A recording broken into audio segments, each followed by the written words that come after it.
So I definitely want to talk to you about Lighthouse, the album. But before we get into Lighthouse conversation, I want to ask you about the This Is the Song EP. It was Mental Health Awareness Month, and that was coinciding with that EP. So I would love to ask you about what spurred that project and how that's also tied into Lighthouse. I mean, right. So it's so tied in because this is the song I started it. I got that ping of a panic attack. I was up in bed with my wife.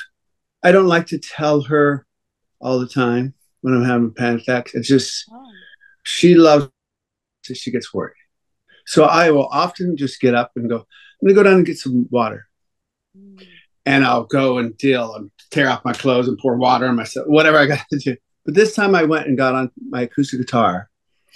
And it was during the COVID time. So I grabbed on the guitar and I wrote this chords. I started strumming chords, and this song is going to save my life, because you really feel like you can't breathe and you can't. And I love that little EP. Going into Lighthouse, that's a great first song. At the root of it, it's just a straight up love song to my wife. Yeah, I wanted to actually ask you about that since we were talking about Susan. She's basically been your lighthouse. How long have you been married at this point? 20? Well, we got 25 years married next year, but we've been together 27 years. Congratulations. I'm sure you get asked this all the time, but what's the secret? Not only in general is it hard for a marriage to last so long, but certainly in your line of work, it's kind of an anomaly. We're super cool to each other. We give each other room. We really dig each other in like every specific way you could imagine. And, she takes my breath away still when she walks in the room. Her perfume, that smell, I'm like, oh. So I'm fortunate. I know that. Susan and I meeting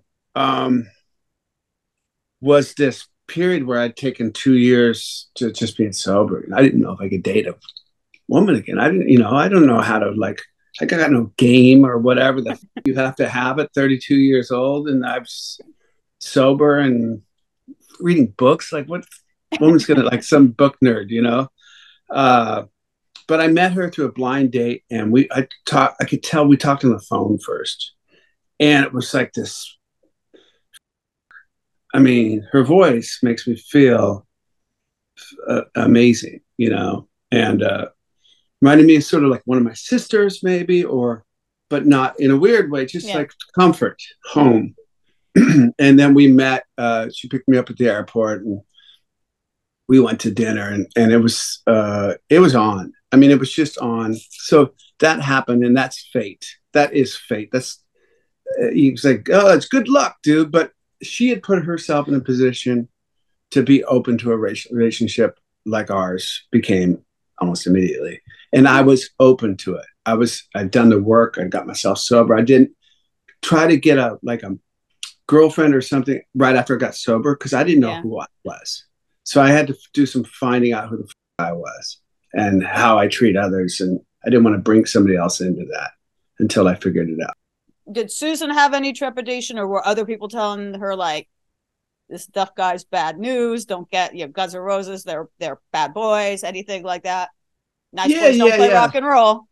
So she had some friends who said no. And we talked on the phone, and I'm like, I've been sober for a couple. We were talking just about who we are. Yeah.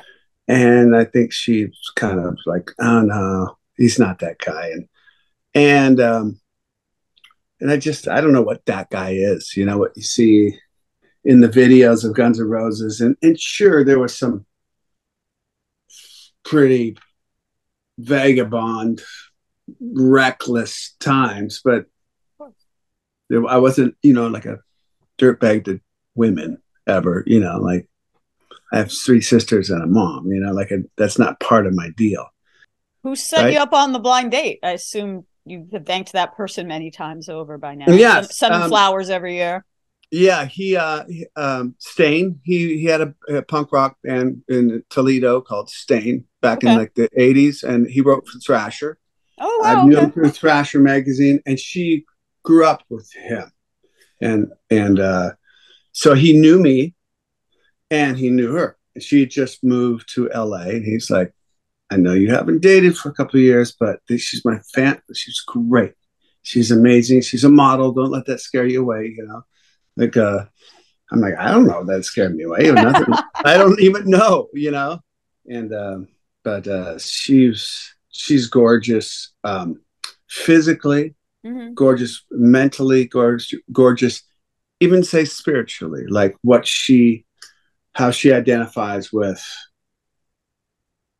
how we all do this as humanity, and that's spirituality to me. How you identify with how we all kind of get along.